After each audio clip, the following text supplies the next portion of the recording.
Hello everyone, welcome to Imbibe classes. स्वागत है आप सबका आपके अपने यूट्यूब चैनल इम्बाइब क्लासेस में। तो आज इस क्लास में जो हम टॉपिक या जो चैप्टर डिस्कस करने जा रहे हैं वो है रेशनल नंबर। ये क्लास 8 के मैथमेटिक्स में आपको पढ़ना है। तो चलिए स्टार्ट करते हैं रेशनल नंबर्स के बारे में। तो इसमें सबसे पहले मैं स्टार्ट करता हूँ एक एग्जाम्पल से।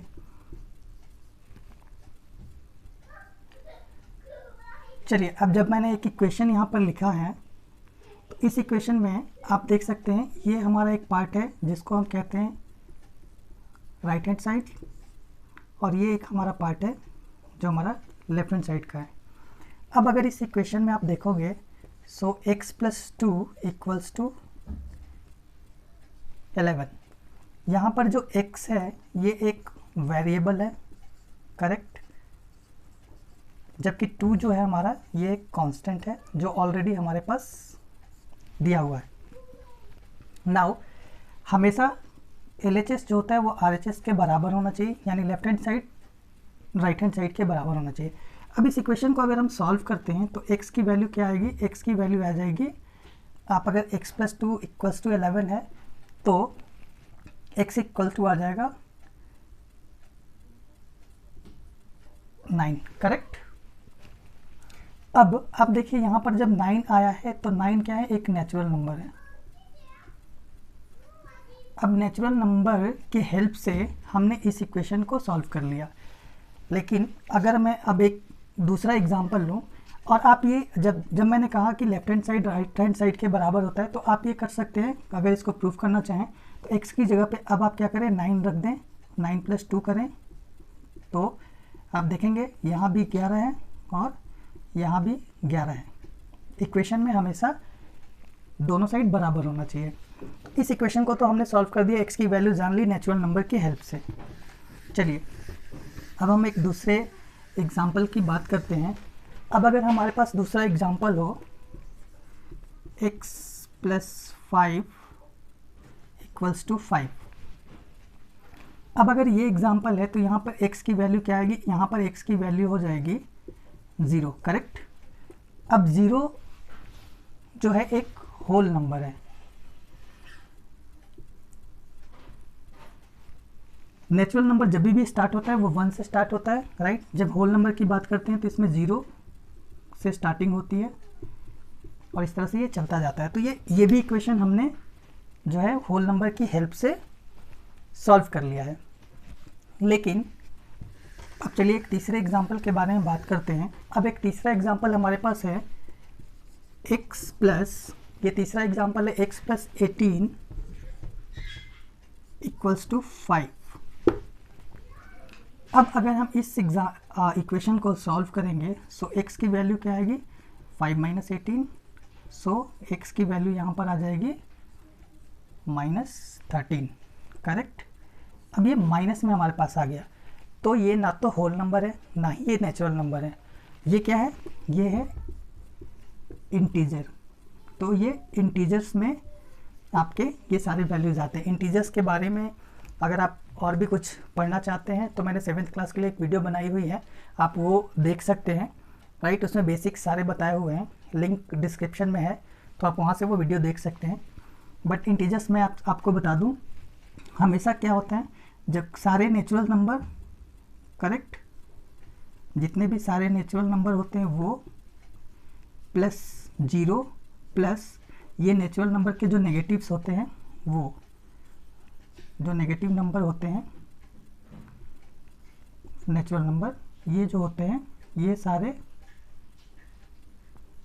होल नंबर इंटीजर्स होते हैं, करेक्ट। तो ये आपका इंटीजर आ गया। अब चलिए एक और एग्जांपल की बात कर लेते हैं। अब हमारे पास एक एग्जांपल है 2x इक्वल्स टू 3, करेक्ट। अब अगर यहाँ पर हम x की वैल्यू लाएंगे सो ये हो जाएगा 3/2, देख रहे हैं, या 5x प्लस 7 इक्वल्स टू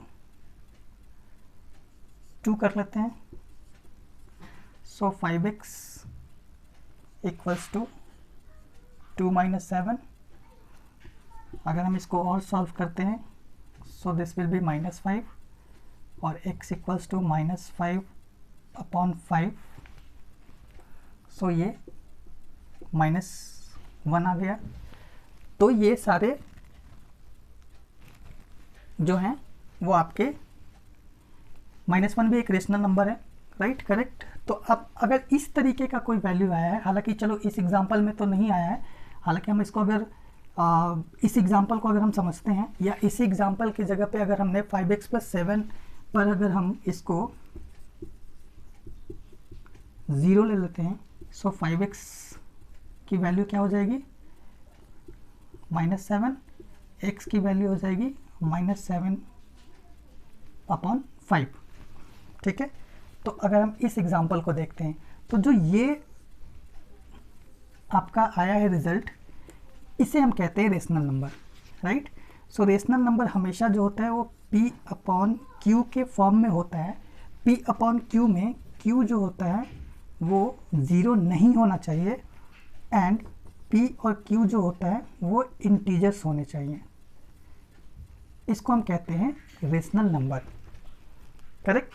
तो ये सारी चीज़ें आपको इसलिए बताई गई है ताकि आप समझ सकें कि हमारे पास कुछ ऐसे भी क्वेश्चंस आते हैं जिनको हमें इस तरीके से सॉल्व करना पड़ता है, या जिनकी वैल्यू इस तरीके से आती है। तो ये जो वैल्यू आती है इसको हम कहते हैं रेशनल नंबर, जो इस फॉर्म में होता है। तो ये आपको रेशनल नंबर के लिए ध्यान रखना है। चलिए अब हम कुछ डिस्कस कर लेते हैं इसमें रेशनल नंबर की प्रॉपर्टीज़ के बारे में। Not only about only rational number, but हम और जितने भी नंबर्स हैं उसमें कुछ प्रॉपर्टीज़ होती हैं, उसके बारे में हम डिस्कशन कर लेते हैं। सबसे पहली प्रॉपर्टी को कहते हैं क्लोजर प्रॉपर्टी। क्लोजर प्रॉपर्टी के बारे में आप लोगों ने क्लास 6 में भी पढ़ा होगा, 7th में भी पढ़ा होगा, राइट। इसके लिए भी एक वीडियो है जो आप देख सकते हैं, अगर चाहें तो उसकी भी लिंक डिस्क्रिप्शन में है। मैंने 6th क्लास के लिए भी आप बनाई हुई है ये वीडियो, तो आप वहाँ से भी देख सकते हैं। अब क्लोजर प्रॉपर्टी हम एक काम करते हैं, हम हमारे पास 3 तरह के नंबर्स थे। पहला था होल नंबर के लिए हम देख लेते हैं, करेक्ट। दूसरा हम देख लेते हैं इंटीजर्स के लिए, और तीसरा जो है वो हम देख लेते हैं रेशनल नंबर के लिए। अब मैं ये तीनों एक साथ इसलिए बता रहा हूँ ताकि आप कंपेयर भी साथ में कर पाएंगे और आप इजीली समझ पाएंगे। तो सबसे पहले हम चलते हैं एडिशन के केस के लिए। सो अगर हम एडिशन की बात कर रहे हैं तो क्या कहता है ये क्लोजर प्रॉपर्टी कि अगर हमारे पास कोई भी होल नंबर है जिसको हम ऐड कर रहे हैं, करेक्ट, ये हमारा एक होल नंबर और एक होल नंबर, तो जो हमारे पास रिजल्ट आएगा ये भी एक होल नंबर होगा। अगर होगा तो हम कहते हैं कि 2 होल नंबर को जब भी हम ऐड करते हैं तो वो क्लोज्ड होते हैं एडिशन के केस में, करेक्ट। तो चलिए एग्जांपल देख लेते हैं। हमारे पास 2 होल नंबर हैं, तो रिजल्ट आया हमारे पास, ये भी एक होल नंबर है।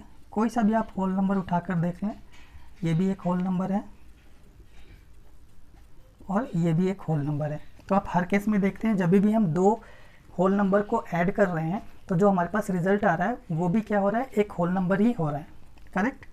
चलिए अब अगर हम इंटीजर्स के केस में देख लेते हैं, तो अगर इंटीजर्स के केस में हम देखते हैं तो यहाँ पर भी वही, अगर 2 तरीके के 2 हम इंटीजर्स लेते हैं, कोई भी हो सकता है, 3 + 2 5 या 3 + -2, क्योंकि माइनस इंटीजर्स तो माइनस में भी हो सकते हैं, तो इसकी क्या वैल्यू आएगी, plus minus minus, so this will be 1, ठीक है। -2 + 3, या इसको हम करते हैं +2 और -3 कर लेते हैं। चलिए मैं ऐसे कर देता हूँ, 2 + -3, राइट। तो इसको जब हम सॉल्व करते हैं तो क्या आता है, प्लस माइनस माइनस, ये ऐसे हो जाएगा, तो इसकी वैल्यू आ जाएगी -1। तो या तो नेगेटिव में आ रहा है या पॉजिटिव में आ रहा है, करेक्ट। तो आप देख रहे हैं ये भी इंटीजर है, ये भी इंटीजर और ये भी इंटीजर है। तो हर केस में जब भी हम 2 इंटीजर को ऐड करते हैं तो जो रिजल्ट हमारा तीसरा आता है वो भी एक इंटीजर होता है। तो इस केस में भी कह सकते हैं कि ये आपके एडिशन के केस में इंटीजर्स जो होते हैं वो क्लोज्ड होते हैं, करेक्ट। चलिए अब हम एक रेशनल नंबर का एग्जांपल देख लेते हैं। अब अगर हम रेशनल नंबर के एग्जाम्पल की बात करें तो रेशनल नंबर किस तरीके के हो सकते हैं, पी अपॉन क्यू के फॉर्म में होते हैं, राइट। यही मैंने आपको बताया था, P upon Q, Q zero नहीं होना चाहिए, जीरो नहीं है। और हमने दूसरा कोई ले लो, ठीक है। अब इसको अगर हम ऐड करते हैं तो आप एलसीएम की तरह ये ऐड करना तो आपको आता है, मैं अभी डायरेक्टली यहाँ पे कर दे रहा हूँ।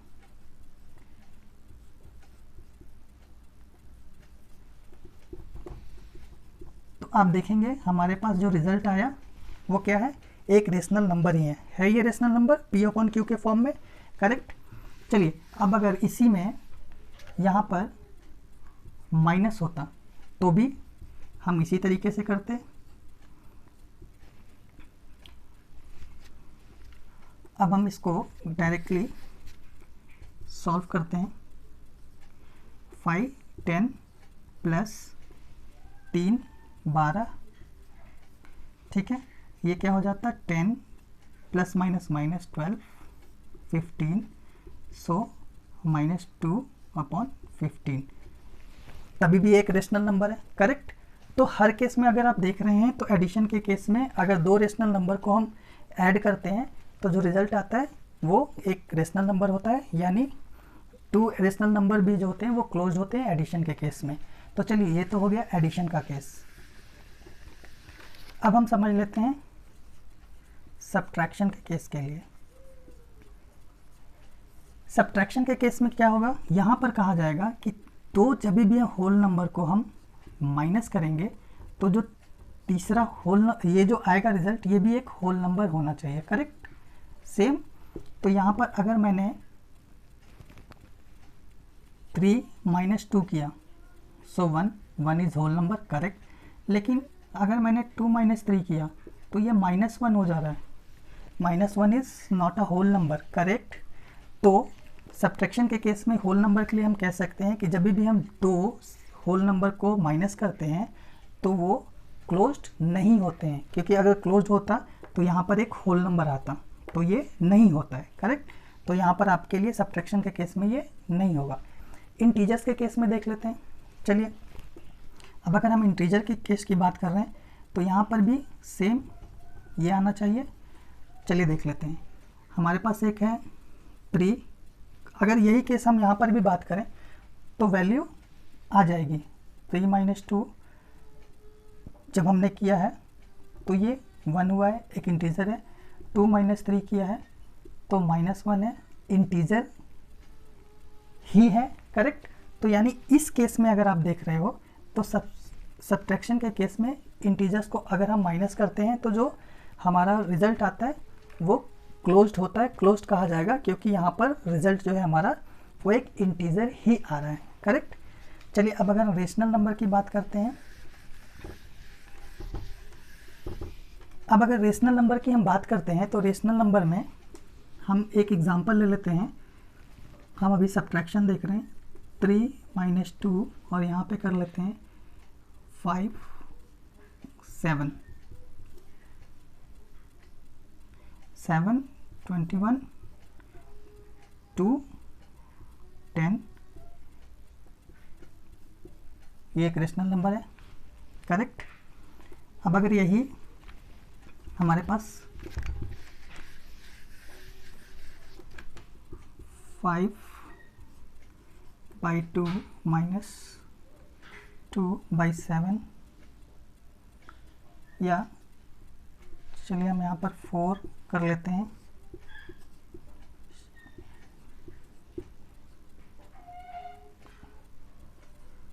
तो आप यहाँ पर देखेंगे जो रिजल्ट आएगा वो आपका 35 में से 8 को माइनस कीजिए, ये आ जाएगा आपका 30 और इधर आपका हो गया 27/14। आप देखिए ये रेशनल नंबर ही है। तो आप किसी भी केस में करेंगे, अगर दो रेशनल नंबर को अगर हम सब्ट्रैक्ट कर रहे हैं तो जो रिजल्ट आता है that will be a rational number. तो इसमें हम कह सकते हैं कि सब्ट्रैक्शन के केस में यहाँ पर जो आपके रेशनल नंबर के केस में क्लोज होते हैं, इसका मतलब यहाँ पर रेशनल नंबर ही आएगा। तो इंटीजर्स में आया था, यहाँ पर आया था, होल नंबर में नहीं आया था। तो ये हो गया सब्ट्रैक्शन का केस। चलिए अब हम देख लेते हैं मल्टीप्लिकेशन के लिए। अब यहाँ पर ये होना चाहिए कि a into B equals to C, ये भी एक होल नंबर, ये भी एक होल नंबर और ये भी एक होल नंबर। एग्जाम्पल देखते हैं, 3 इंटू 2 6 करेक्ट होल नंबर है, 4 इंटू 5 20 होल नंबर है, यानी ये होता है। यानी कि अगर हम दो होल नंबर को मल्टीप्लाई कर रहे हैं तो जो रिजल्ट आता है तीसरा वो भी एक होल नंबर ही आता है, यानी ये क्लोज्ड होता है करेक्ट। अब अगर हम इंटीजर के केस में देख लेते हैं तो चलिए हम यहाँ पे इंटीजर के केस में एक तो इसी तरह से पॉजिटिव हो गया। अगर नेगेटिव की भी बात करते हैं, -3 इंटू 2 कर लेते हैं, सो यहाँ पे -6 आ गया, इंटीजर ही है राइट। -3 इंटू -2 कर लेते हैं तो क्या आ जाएगा, 3 6, ये प्लस में आएगा करेक्ट। तो ये भी एक इंटीजर है, यानी इंटीजर के केस में भी जब हम देख रहे हैं मल्टीप्लिकेशन के लिए तो ये क्लोज्ड होते हैं, जो रिजल्ट आता है वो इंटीजर ही आता है करेक्ट। अब चलिए हम देख लेते हैं रेशनल नंबर के लिए। अब हमारे पास 3 इंटू 2 है और 2/5 है, सो दिस विल बी 3/5, एक इंटीजर ही है। अगर ये 3/4 इंटू -5 होता और यहाँ पर 7 होता तो भी अगर आप देखेंगे सो 3/4, सॉरी अब इसको हम क्या करते हैं, मल्टीप्लाई कर लेते हैं directly. So this will be -15 divided by 28। तो अगर ये देखेंगे आप, ये भी एक रेशनल नंबर है। तो यानी मल्टीप्लिकेशन के केस में जब भी हम दो रेशनल नंबर को मल्टीप्लाई करते हैं सो जो रिजल्ट होता है वो एक रेशनल नंबर ही होता है, यानी ये भी क्लोज्ड प्रॉपर्टी होती है। तो नाउ अभी हमने मल्टीप्लिकेशन के लिए भी तीनों चीज़ों के लिए देख लिया है। चलिए अब हम डिवीज़न में बात कर लेते हैं।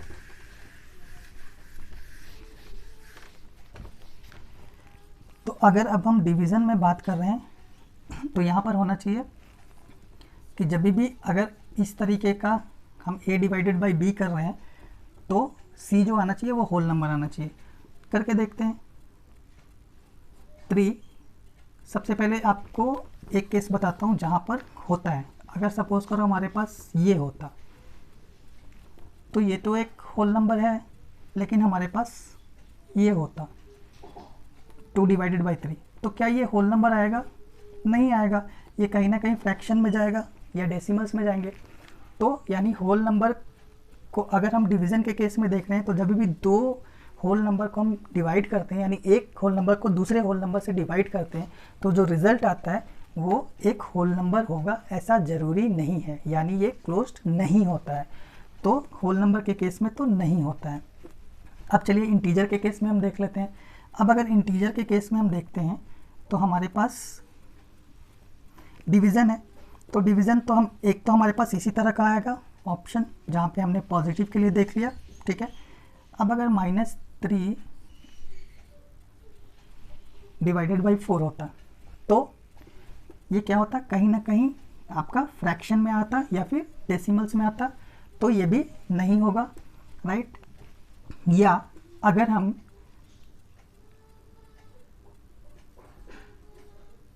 ये ले लें या 0 से डिवाइड कर दें तो इसकी वैल्यू क्या होती है? इसकी वैल्यू होती है नॉट डिफाइंड। ये आप लोगों ने पढ़ा होगा, 6 में भी पढ़ना है, 7th में भी पढ़ना है।